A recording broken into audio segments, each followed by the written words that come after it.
Hi guys and gals, today we're going to talk about 3 exercises that are related to your core activation. I'm going to first do the exercises, then I'm going to go through the anatomy and physiology, and at last I'm going to tell you the instructions to do these exercises perfectly. First exercise is going to be Russian twist. I'm going to show it from the front, from the side. The second exercise is going to be side bend and also side bicycle, which you can perform both of them at the same time. They're really similar. I'm going to tell you what the differences are. And the third exercise is going to be windshield wiper. Again, I'm going to show it from the front and the side. Let's start with the first one, the Russian twist. Now I'm just demonstrating to you. I'm not going through the details right now. Just watch me, see what I do.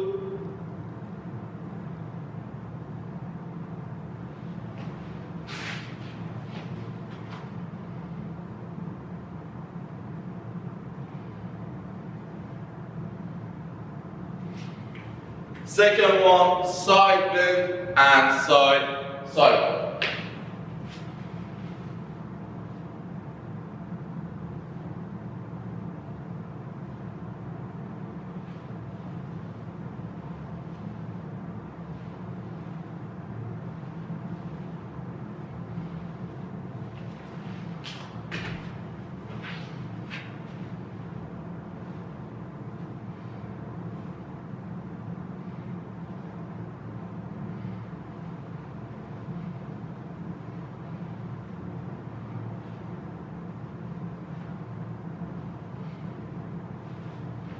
And third one, windshield wiper.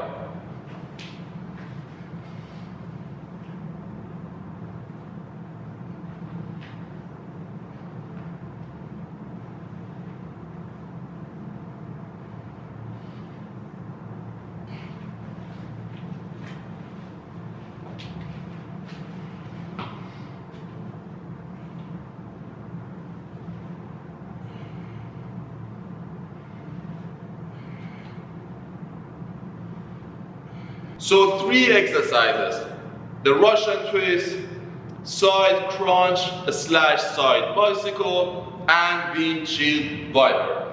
As you notice, in all of those exercises, there was either some kind of a rotation of the trunk or some kind of lateral flexion. So when you just flex to one side, it's called lateral flexion, and when you're just rotating the spine, it's called rotation of the spine or trunk.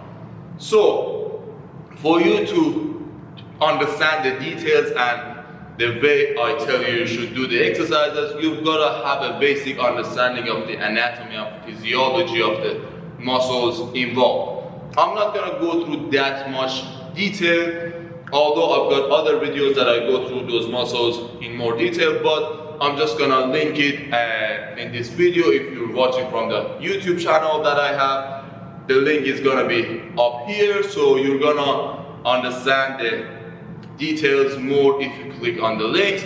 But anyway, because there are a lot of muscles involved, I'm just gonna give you a simple introduction, and then you're gonna understand the exercises a lot better.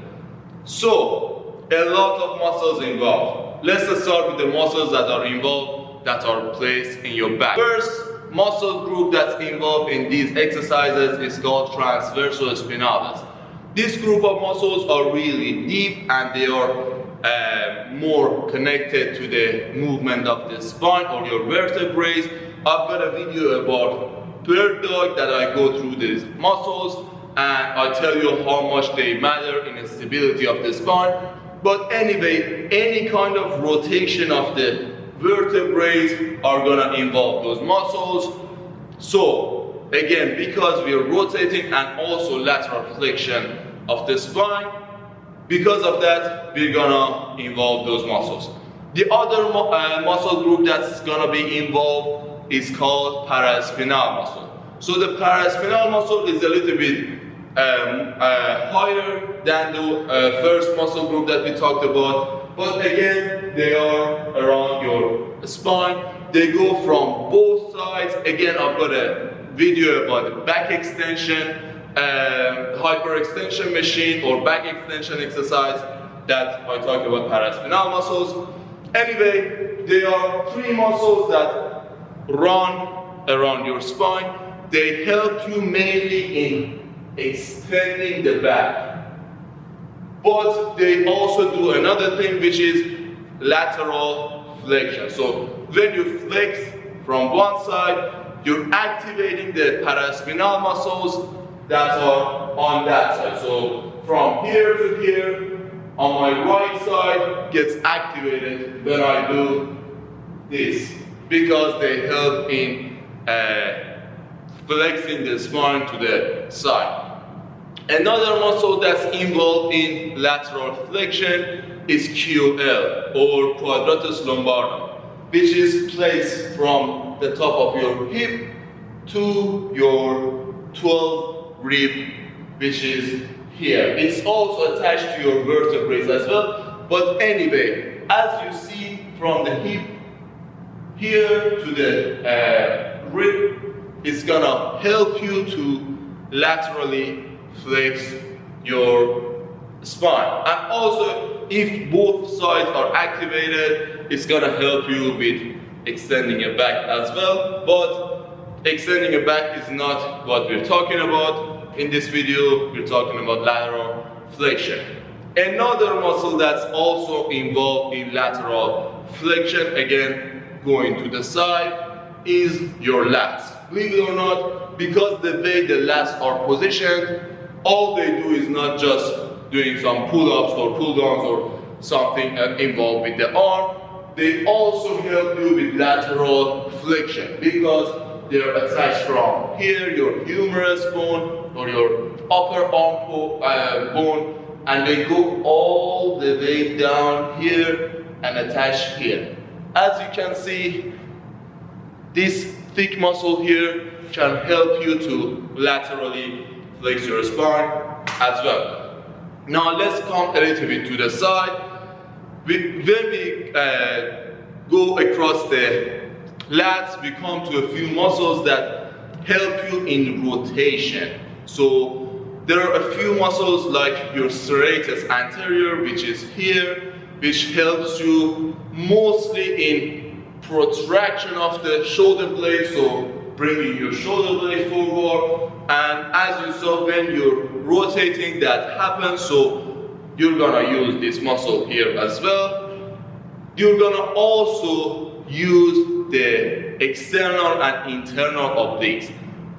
Now for the example, for you to understand the external and internal oblique, I'm gonna just give you the example from the right side. So the right side, the external oblique that I have on the right side comes from here and goes down, and the internal oblique that I have on the right side is a little bit angled up. So the external is a little bit angled down, the internal is a little bit angled up. When I want to bring the chest, so the right side of my chest towards the left side of my hip.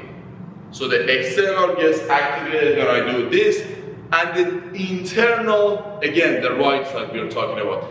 The internal oblique on the right side helps to bring the hip towards my chest. So when I bring the hip closer to my chest, I'm using the internal. When I bring the chest closer to the hip, I'm using the external oblique. But anyway, if I want to bring the chest and the hip close to each other, I'm going to use the external oblique from this side and the internal from this side. So again, the rotation, we're going to use the oblique, the serratus, we're going to use the obliques, because the serratus anterior also helps the obliques a little bit as well, because it gives them momentum.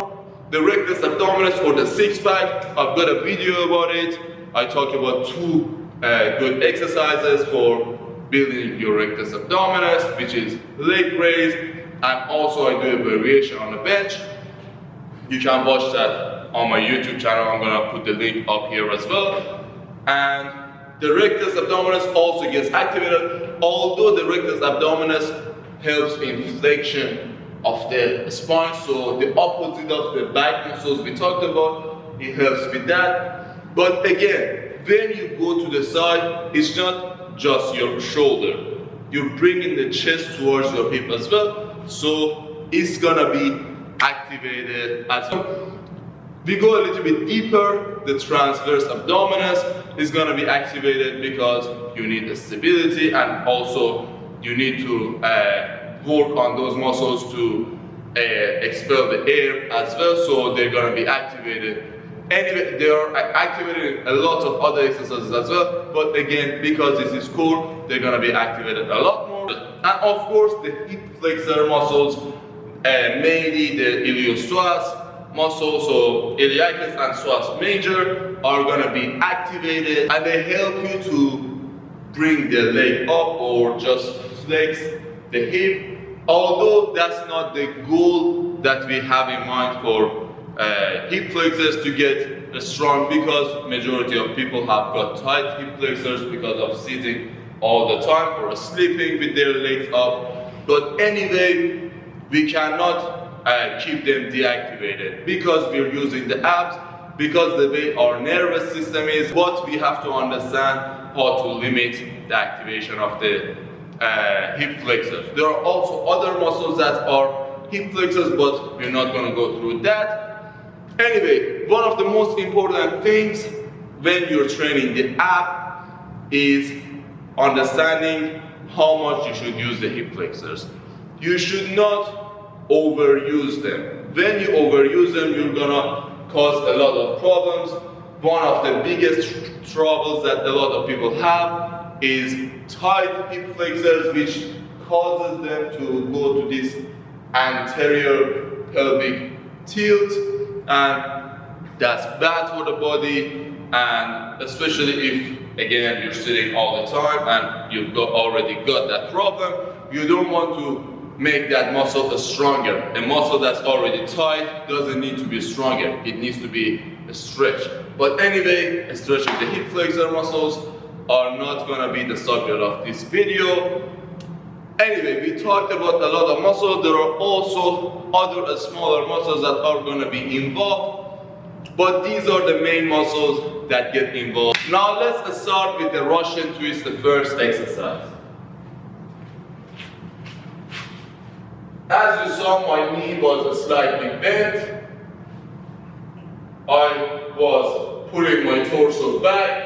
I had a straight and a flat torso in the beginning, but as I do the exercise, I'm not just rotating, I'm also flexing the spine as well. So it's this action plus this action. So both of them at the same time. Again, I'm trying to bring this shoulder closer to this hip. So I'm not just trying to get them closer, I also try to get them far away from each other as well, so I stretch those muscles as well. So I will go to one side.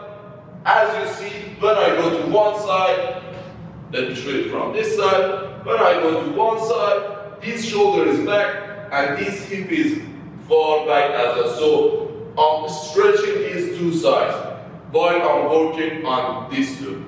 And when I move to the other side, again, this goes back and the opposite is getting stretched. So the muscles that are going to be involved, the obliques, of course, the serratus is going to be involved as well, the rectus abdominis involved as well. Also a little bit of the muscles that we talked about that help with lateral flexion are going to be a little bit involved as well. Now let's talk about the mistakes I see a lot of people make. The first mistake I see is people try to go too much back, and because it's really hard to position yourself in that situation, they just bend too much and they just rotate. Now you're just holding a static contraction. It's not getting a stretch or anything. It's not the best practice.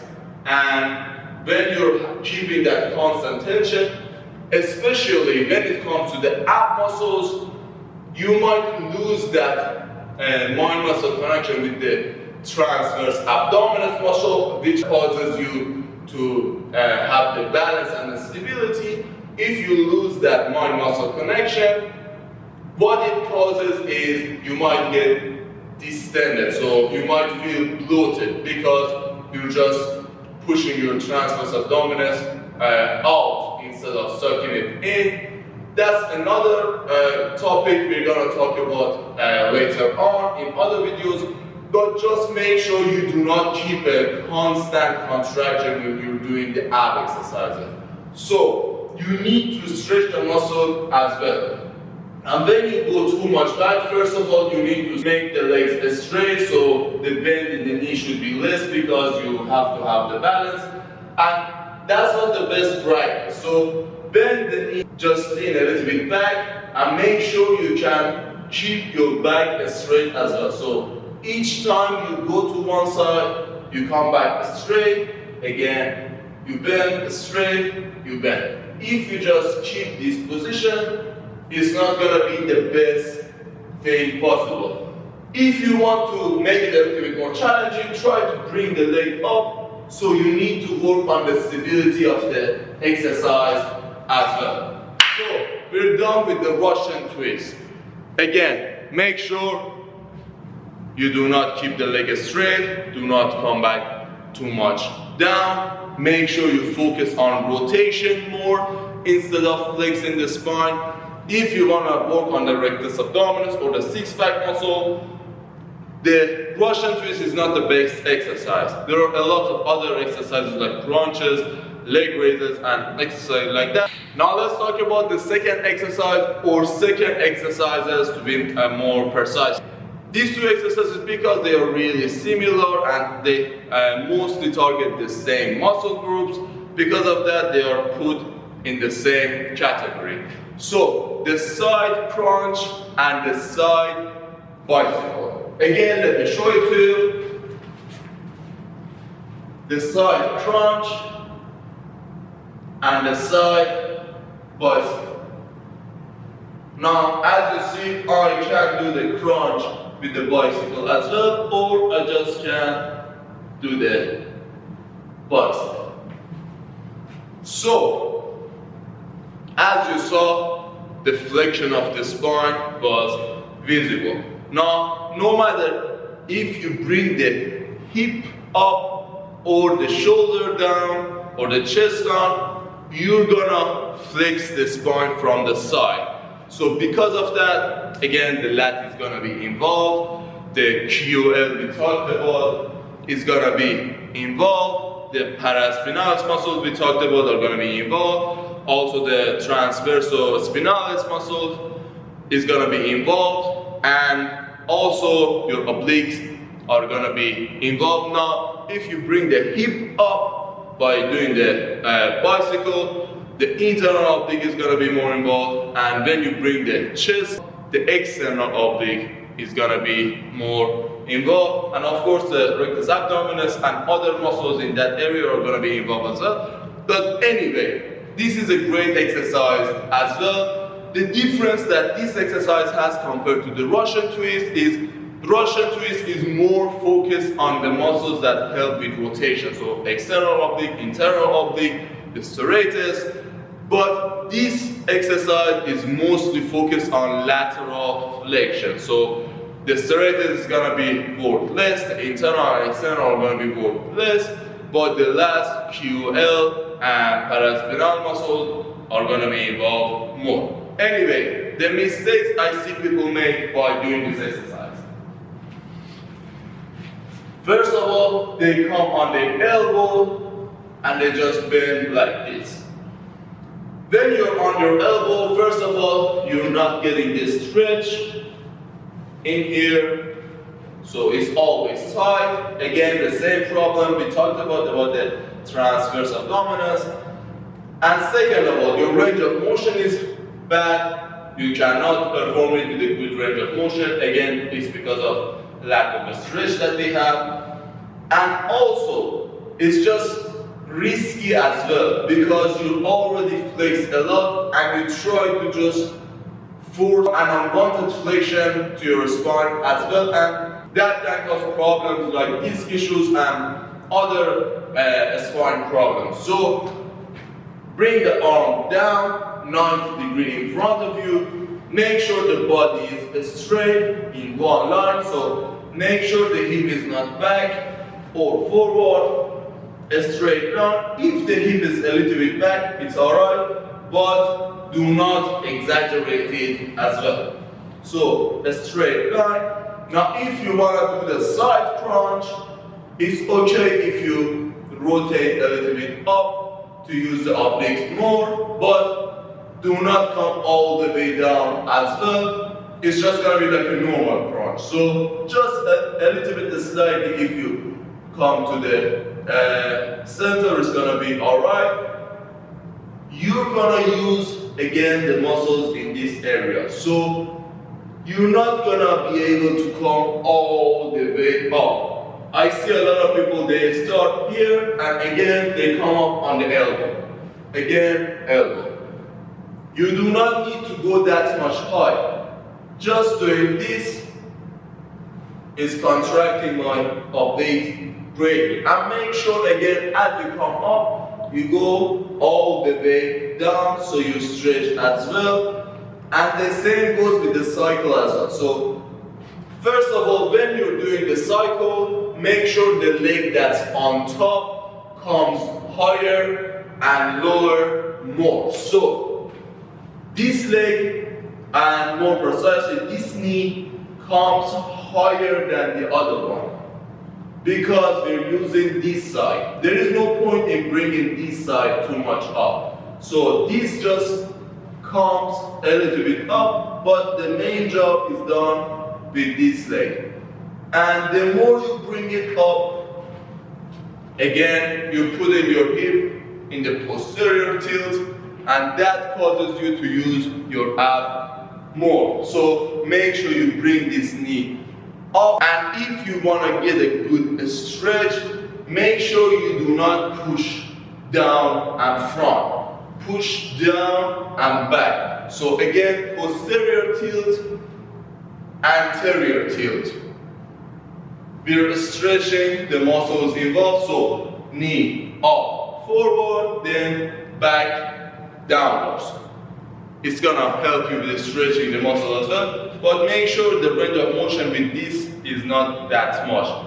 The leg that's under is just for stability and just giving you a little bit of momentum and flexibility. So make sure you use the leg that's on top.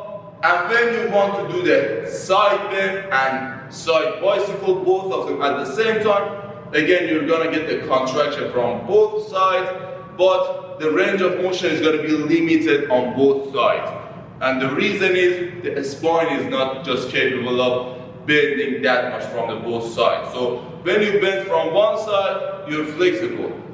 It doesn't matter whether the hip comes up or the shoulder goes down. But if you want to do them both at the same time, the spine is not just capable of doing it. So if you see the range of motion is a little bit less when you do both sides, do not think that this is because of your strength or flexibility. It's just a protective mechanism of the spine that's just stopping you from doing this. And again, the transversal spinalis muscles that we talked about help you with the stability of the spine. Now let's talk about the last exercise we talked about, the windshield viper. Again, I'm going to show it to you.